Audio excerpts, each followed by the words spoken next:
Alrighty, team, here we are, episode 5, or should I say 5?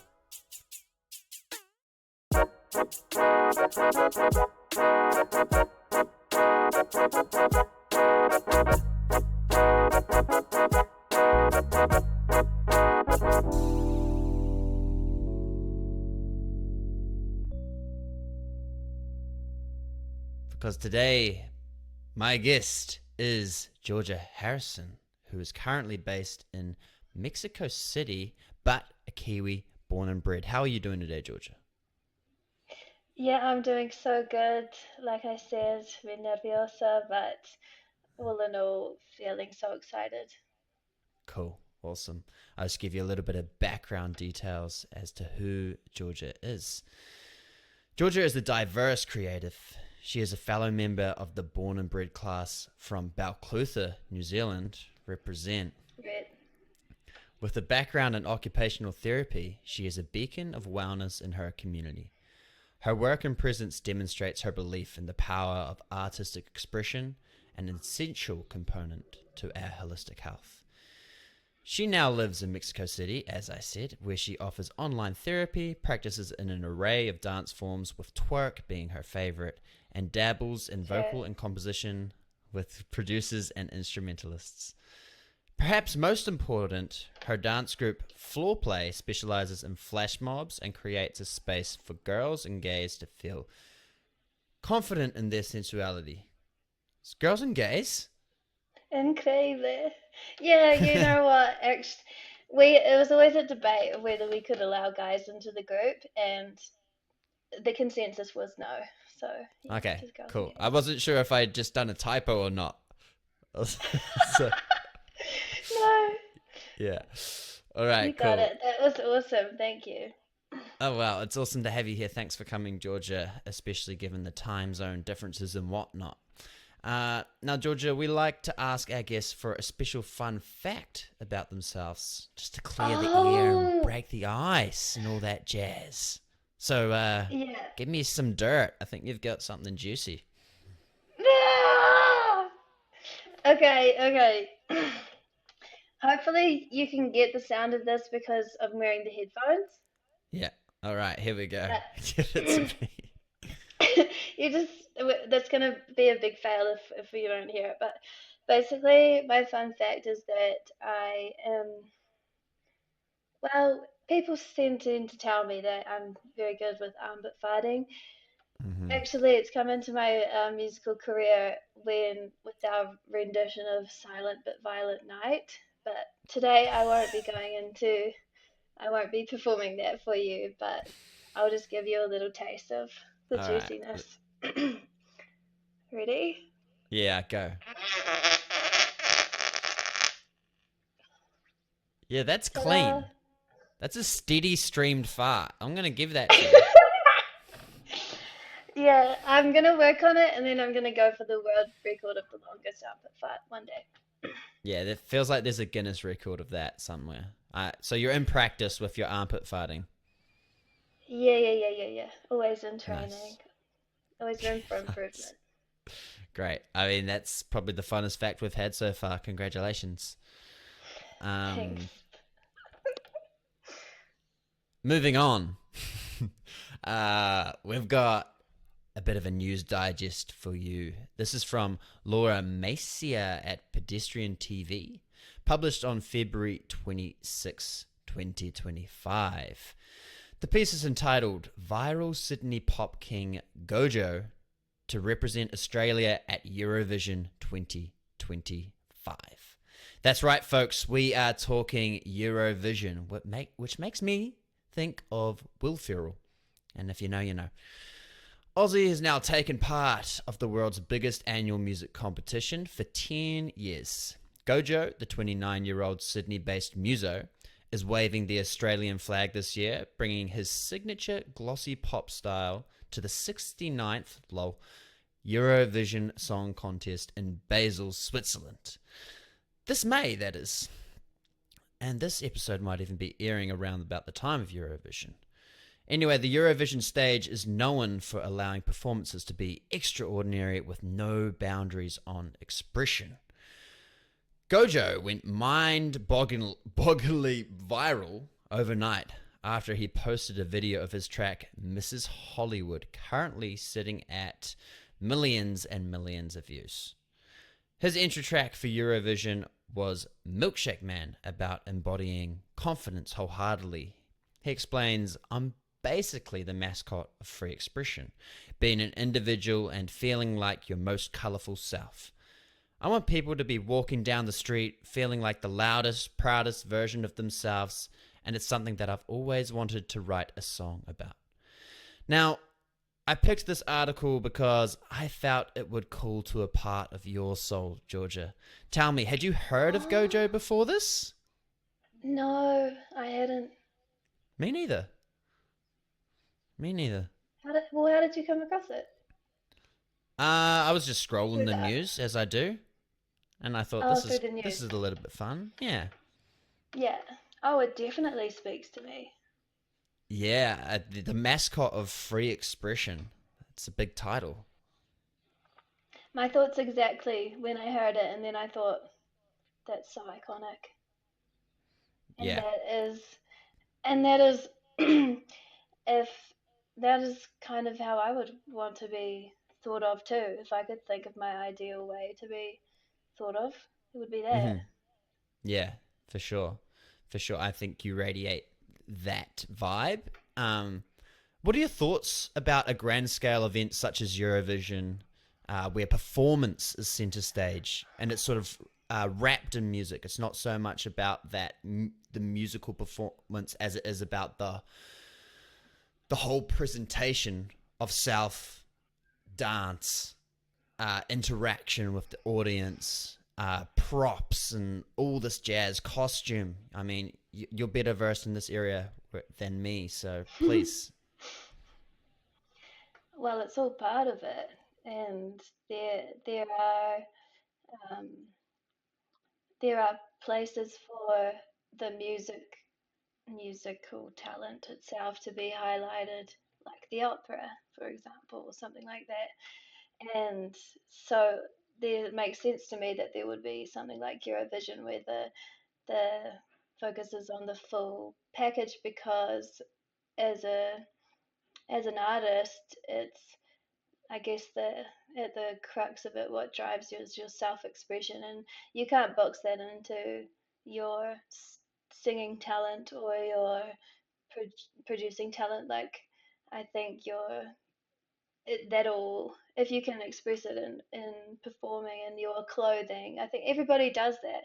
So to be able to have a stage where they can um, really lean in to the full package where that is themselves and show the breadth and depth of it all is, of course, there needs to be something like that.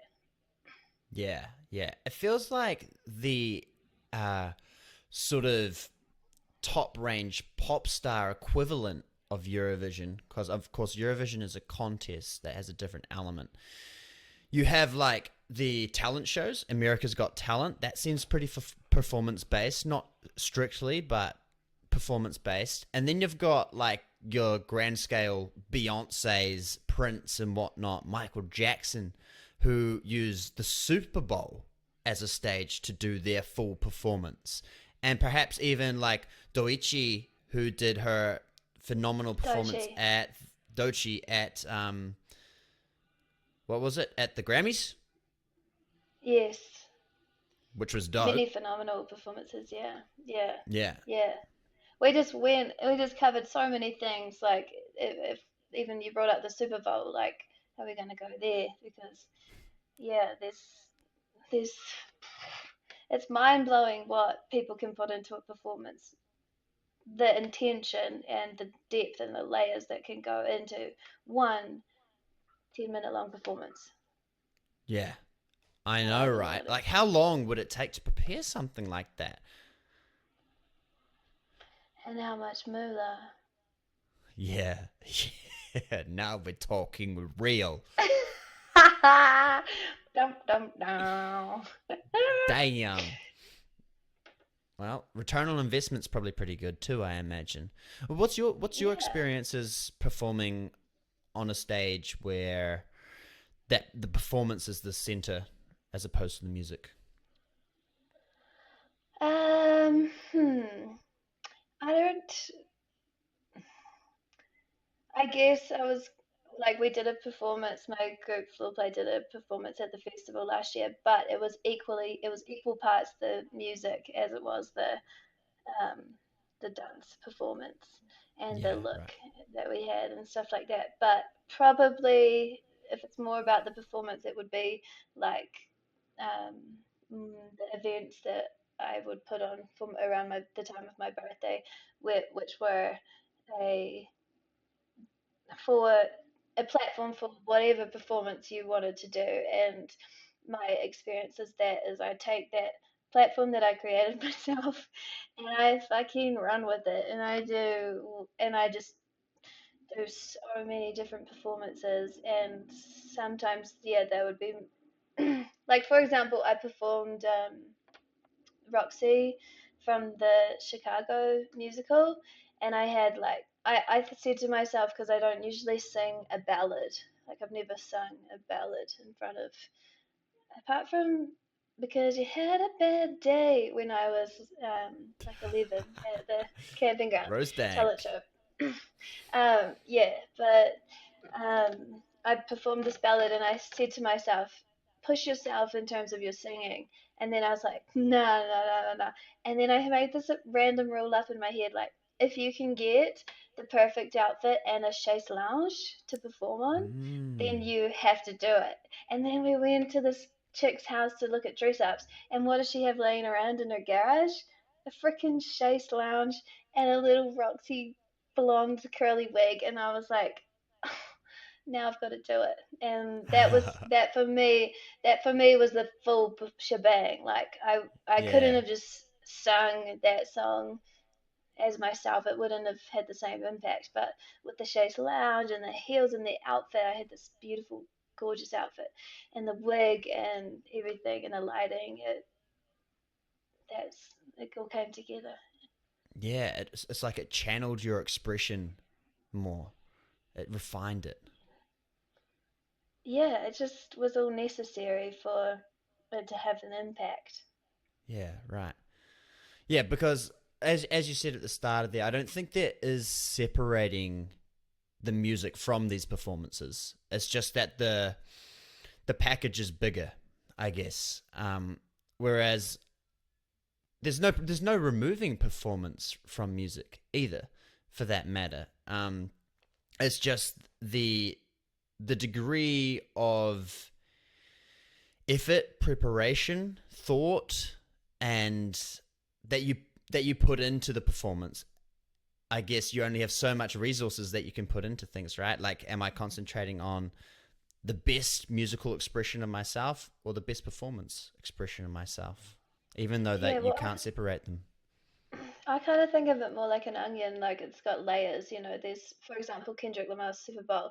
There's like the core would probably be the song itself or the songs themselves, and then the next layer would be the outfits that they chose that were highly intentional in that piece, and then um, the the choreography, some of the moves, like the grip walk, for example, that could be another layer that was, and again, intentional, and it brought, yeah, it just the performance element just was able to bring more layers to the what was already in the music, but just bring it out in a different way, like for example, dancing or with colors or shapes or the use of the TV or the use of um, the what do you call it narrator or Yeah, right. Yeah, whatever that yeah, they had in that performance. The different yeah, elements just add different layers to what was already at the core.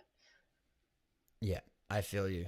I think turning the angle a bit on this article as well, I think it highlights the power of this overnight virality thing. Like, this Gojo Oh, yes. performer has created an audience through an overnight video, Mrs. Hollywood. And both you and I hadn't heard of him before, yet millions and millions of views. You know, like Mm. how many of these viral artists are cracking through and being presented with opportunities like this now? What an incredibly powerful channel social media is. Yeah, yeah. And I don't want to take away from the effort or the role of the artist that's created these opportunities for themselves by setting up that video, going out there, putting themselves. What he did was going out onto the street and put a sign up saying "Best guitar solo wins $50," and that creative concept allowed the platform for him to make a viral video because he had these two incredible guitar soloists on there, and that creates good content. Like they created that opportunity for themselves, and it's just cool that um, the people witness that, and it's almost like a People's Choice Award. Social media, like what gets what gets up in the algorithm is what people engage with. So we're all choosing collectively and individually what we want to lift up, which is taking the reins away from, like, I guess, record companies as much. Girls spreading out the power to the Hmm. people, which is quite cool. It is. It's beautiful when you put it like that because I think it often has a bad taste in people's mouth, right? I think people see Why? viral sensations and they're like, oh, I've been doing this for so long. It comes from a point of comparison. Like they're not seeing all the work that that artist has engaged in beforehand. They see the viral moment and they're like, oh, they just did that one thing and now they're big. Well, I've been slaving away here forever. Yeah, but so is he. So is this Gojo. Totally. They've been writing this song for who knows how long, and before that, and working on their voice and working on their courage and confidence to even get out onto the street. Like, yeah, you could look at it at that reductionist lens, or people could, but that's just fucking stupid. Am I allowed to swear? Mm-hmm. Yeah. Free I reign. mean, I Yeah. mean, Yeah. Point of emphasis, right? Strong word. Free expression. Gojo. yeah. And Cool. I wouldn't probably be so called to the song Miss Hollywood, but I did watch the Hmm. music video for Milkshake Man, and I did really like that song. I did watch it too, and I thought it was very interesting. I haven't watched much What do you Eurovision. mean by that? Huh? What do you mean by that? Very interesting. I found it of interest. I enjoyed it. I just find interesting such a It's a vague neutral word. word. Yeah. Too neutral. Yeah. Too Fair neutral, enough. like, what are you talking about? What Isn't do you that from a mean? movie? Isn't that from a movie? Doesn't someone use that? I One swear. of the greatest movies of all time, Captain Fantastic. Ah, yes, Yeah. it is. They It's a say, great movie. interesting, you're not allowed to use that word, it's a non-word. Yeah, it's a Yeah. non-word. That's right. Fair enough. Bring it Called me out. back. Yeah. Um, yeah. I was just reflecting. Like, I haven't even watched any Eurovision performances before. I didn't even Um, know what it was. I'd never even heard of it. hey, see, look, the reason why I said if it makes me think of Will Ferrell is because he did a movie where he plays a Eurovision performer, and that's like my one frame Huh. of reference to Eurovision. Yeah. Yeah, I've never heard of it, but it sounds sick. Um, so I did go back and watch the winner from last year. Can't remember the name, but yep, it's a it was a flood of expression. I'll tell you that much. I'm Yeah, gonna watch it too. yeah, I would recommend it. It's intense. It's a lot. There's so much thought that's went into that performance. Cool.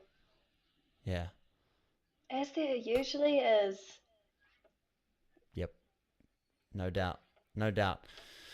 Cool. Well, that brings us to the end of part one. Now we're moving into we're moving into our song listening session here. This week we have a track from Kiwi artist Ash Sales. His track is called Remus. We'll be back shortly after we have a listen to that, folks. Ciao, ciao. I thought it was like Remus.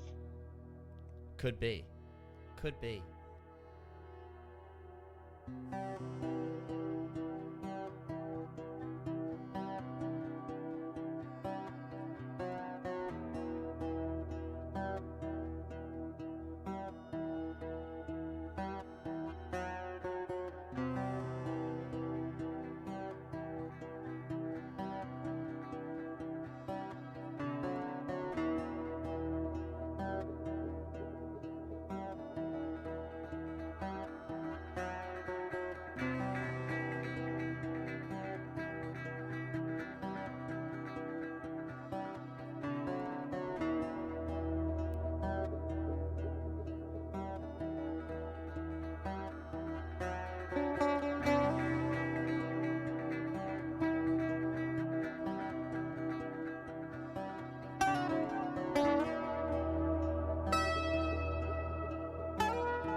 Ash Sales.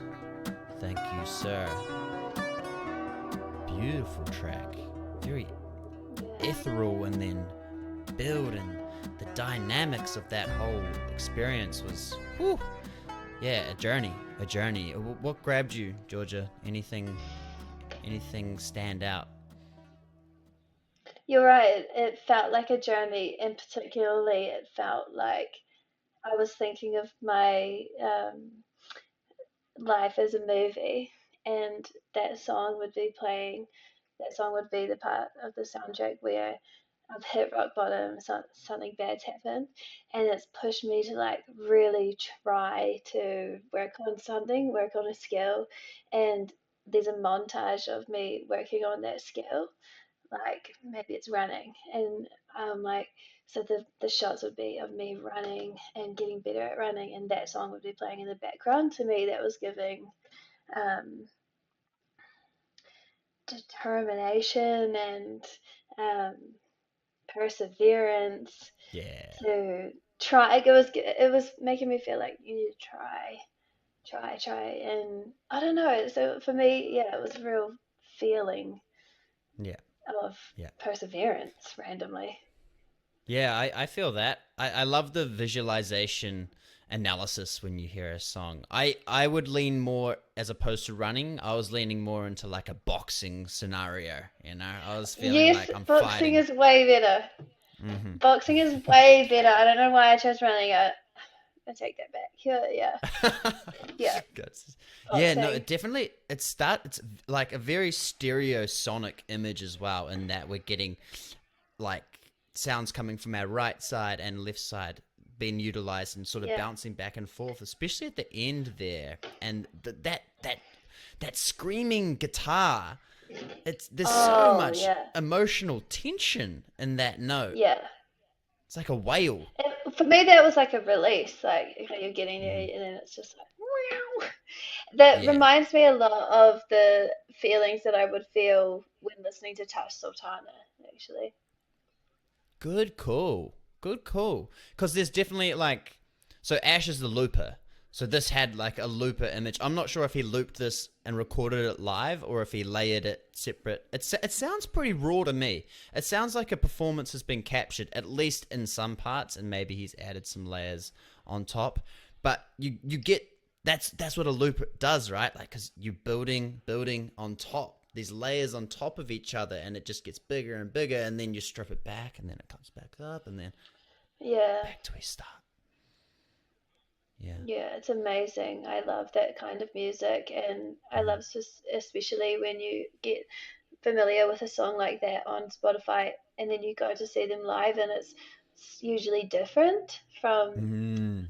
you can pick the differences from the live version versus Spotify version, because I guess they're playing around with the song so much. It seems to me a little bit more malleable when somebody's Totally. doing the whole song themselves, looping it. I don't think I don't think you can go into a live performance as a looper and not be ready for a mistake. There's going to be some sort of little Mm, mistake, which is malleability, right? Because that's, oh, this is what Yeah. I've got now. This is what I'm building from. This is where I am. Yeah, that's beautiful. Perseverance. That was the word. That was the word. Um, cool. So, song feedback is something that we offer at GYMjot, we being me. Sure. GYMjot.com.au, we have this free service where you can send in a song, and I'll give you a page worth of notes to give you a bit of background on what that song is. Or you can upgrade Okay. the service. Yeah, or you could upgrade the service and get an in depth full analysis of that song. That's a 12 listen analysis where I break the song down into all different components as a trained musician. And who knows, your submission might end up here featuring on the Oz New Zealand podcast. Now, feedback is one of the most important artist development tools you have. In fact, artist development is where GYMjot thrives. With our tried and tested development course, you can unlock your inner artist and find your musical direction, all within the context of your situation. Starting at just $30, you can empower your creative being today. So zoom over to gymjot.com.au to see those deals in more details. Just my little ad spin there, Do just it. getting it in there, you Do know, right? it. GYMjot. Yeah. Rude. No, it's brilliant. It's brilliant because there's so many people who are like me who have songs, but what stops them from moving to the next level with that song is I guess, the cost barrier or the access to support, because you perceive it to be this like big thing that you could never possibly do because you're not a real artist or a real Mm. musician or something like that. So to have something like that service that is accessible is really cool.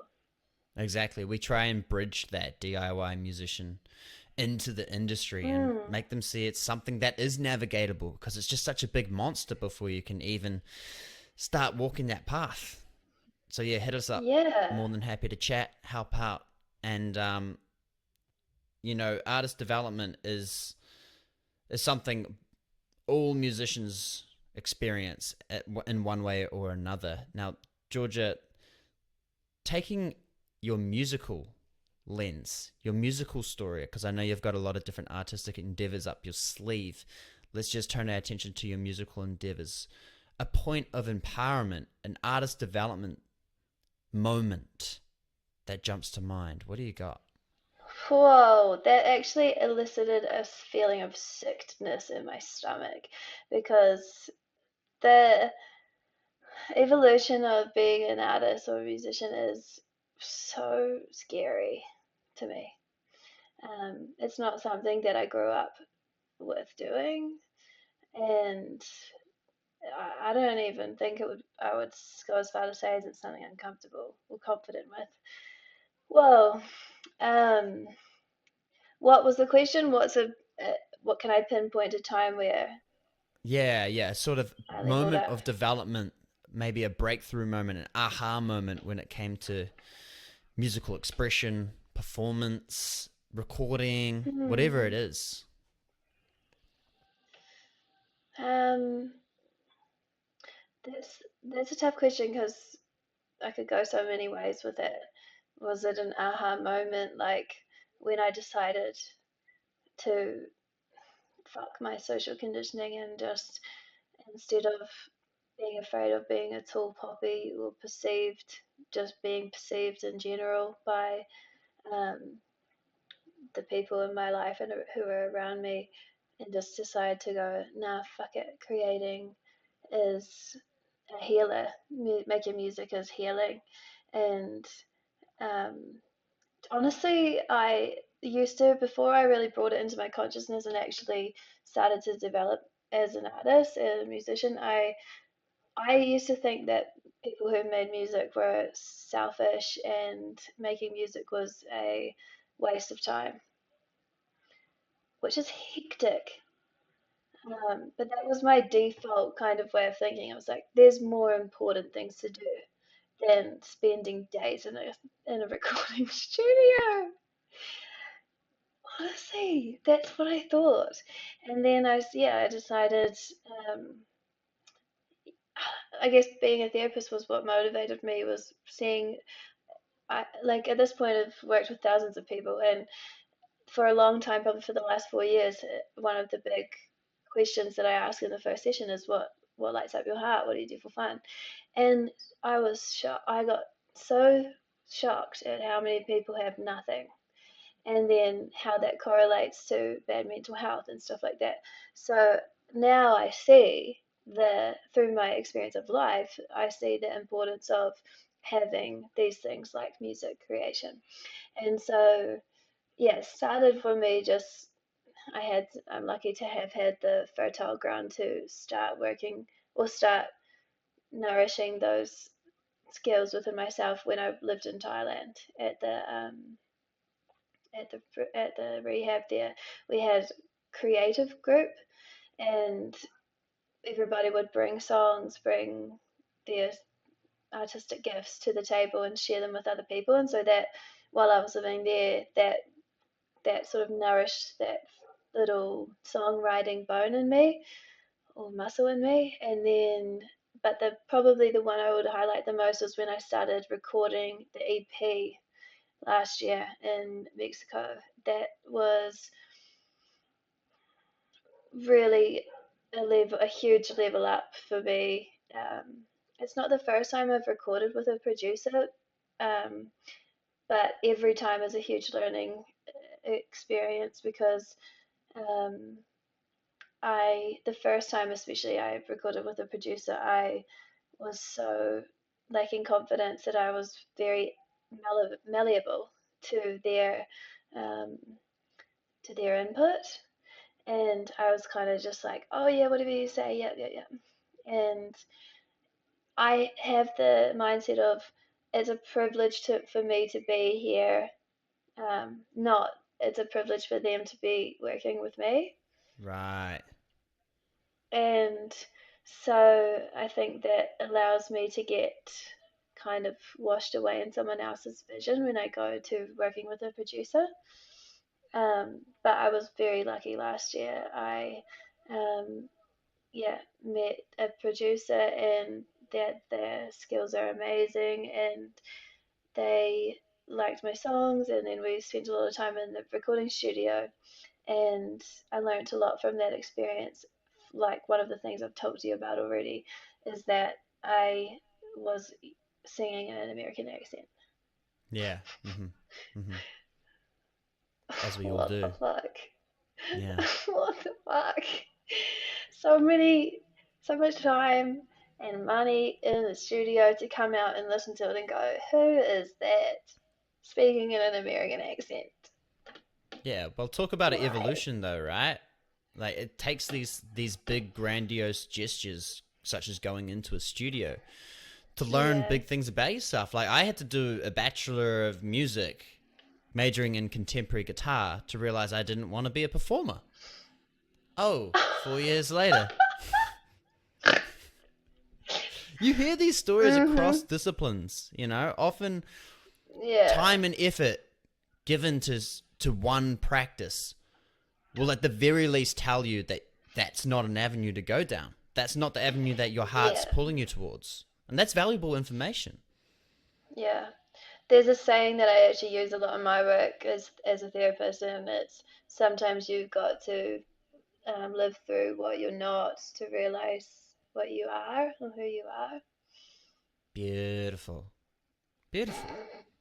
At least that way you're not stuck with like a plethora of options, right? It's like the Netflix of life paths. We just need to start cutting down some of those. But that happens from trying those paths. You can't just sit there paralyzed not wanting to go down any of them. You have to just Yeah. start one and be like, "Oh shit, this is one." But you learn so much along that path anyway. It's not like you walk down a path and then you go backwards. It's like, no, I walk down a path and then I might go sideways and then I keep going. Yeah.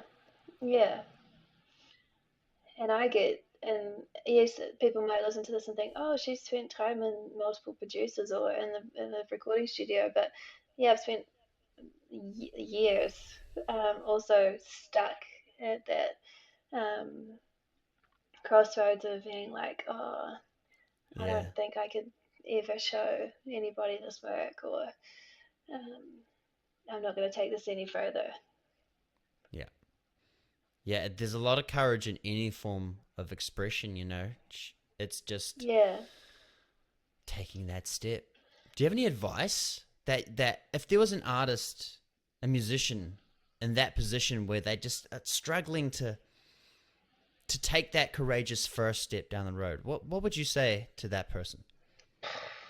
I would say imagine that nobody else exists in the world for a moment, just for a minute. Imagine that nobody else exists. What would you do? Hmm. That's a wild idea to explore. Yeah, because like I don't know, I think you have, well, for me in my experience with writing songs, making music, is it comes from the wairua or the intuition or the heart or that little voice in your head that has got your best interest at heart comes from there. It comes from love, essentially, and then the fear jumps in afterwards and goes, no, no, no, but what if this person hates it? Oh, but it's a waste of time. Oh, but actually it's shit lyrics. Oh, but the world has enough music and it's better than yours, so why don't you shut up? Like that will come in, it comes in after you have those creative moments of flow.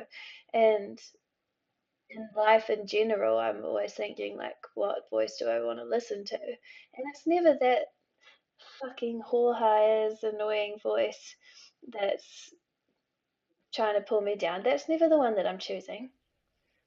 Yeah. So Yeah, that's well said. That makes me think about the cartoon Big Mouth. Have you ever watched Big Mouth? I think I've watched it once. I Uh-huh. don't remember. They characterize these voices so well. Like they have the hormone monster. They have this big purple depression cat that just wants to snuggle in bed all day with you, and they have like this sort of uh, old vampire dude.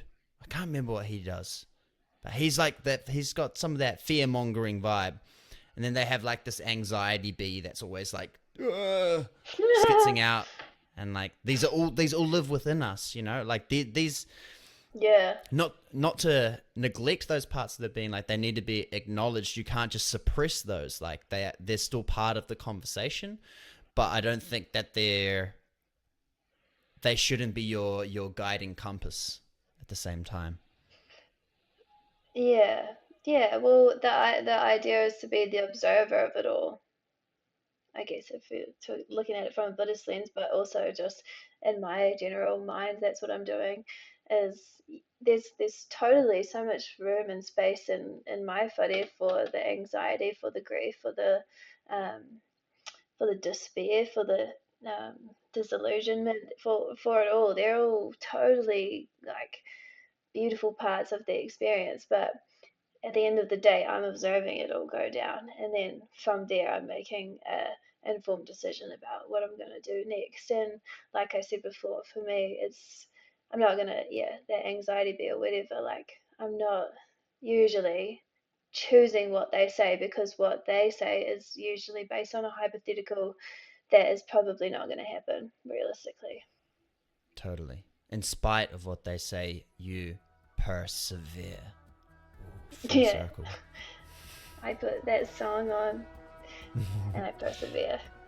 Yeah. Well, on that note, thanks so much for coming on, Georgia. It's been a blast. I'm sure we've got a lot of value our listeners can get from this. Do you have anywhere you want to direct people, socials, etc.? Oh, I don't know.